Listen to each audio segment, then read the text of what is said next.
you could get caught up on such by chance in a and real. What I'm saying, it's so easy to get caught up. It's real easy, and that's why I try to talk to these children. We try to. We talk to them from 8 years old up to 17 years old.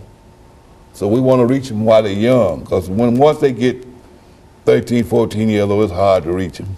But we're trying to reach them at this 8, 9, 10-year-old range. And you got some of them, they hard-headed right now. And you know, I look at the students in these schools, man, I understand why these teachers are afraid. Because even the little kids are rebellious against the teachers. Because I had to tell one the other day, I said, look, son, you're not going to disrespect us. You come up and you sit down in front of me. Because you're not going to disrespect us. We taking out our time to come out here to try to help you, and you're going to sit up and disrespect us. We're not going to allow that. I said, I don't know what kind of training you get at home, but you finna get some discipline here today. You know, so, and that's what we try to do. And I go to churches and I speak to, you know, they ask me to give a testimony, and I speak and give my testimony, and mainly talk to the children. That's my main thing, is talk to those kids, because they are our future. Because without the kids, we gonna be nothing. We got to have. And like I tell them, y'all can be anything you want to be. Good. You can be anything you want to be. All you got to do is strive and study. Educational opportunities are out there. It's right there for you. All you got to do is go get it. You know, and I talk to kids all the time. That's all I can say. Dr. Hannon, and pray that I save some of them. I know we might not save them all, but pray that we save some of them. And Pastor Walker, you've been in the road a long time here. What would you summarize as the best way to try to deal with the situations that we find ourselves in, with all these young people killing one another and being incarcerated and et cetera?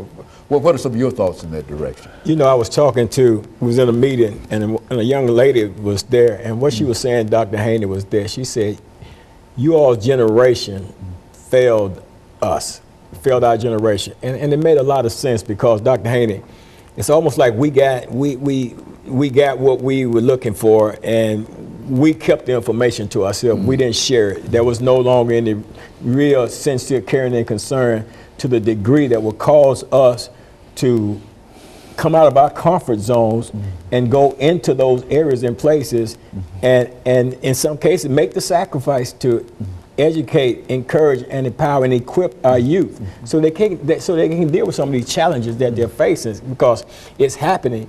And I think the church has a major role to play in it. And people say, well, yeah, church can't do everything, but the church can do a lot of things that the church is not doing. You know what I'm saying?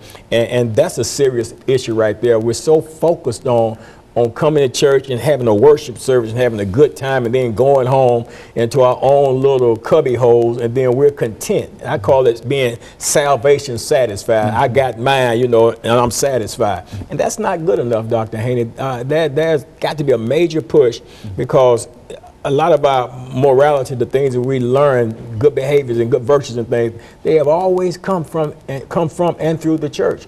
But when the church is failing to do that, then you got a problem out here. And I'm not just saying the church is the problem. I'm saying the church is a part of the problem when it should not be.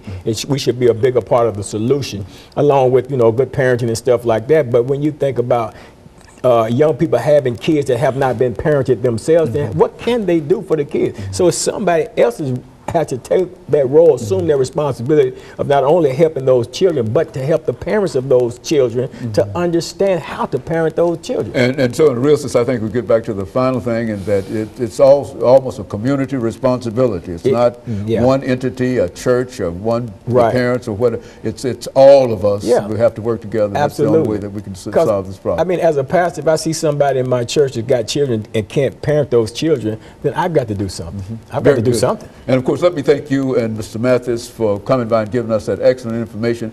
And let me encourage our audience to tune in again next week for another informative edition of Comments. Thank you and good morning.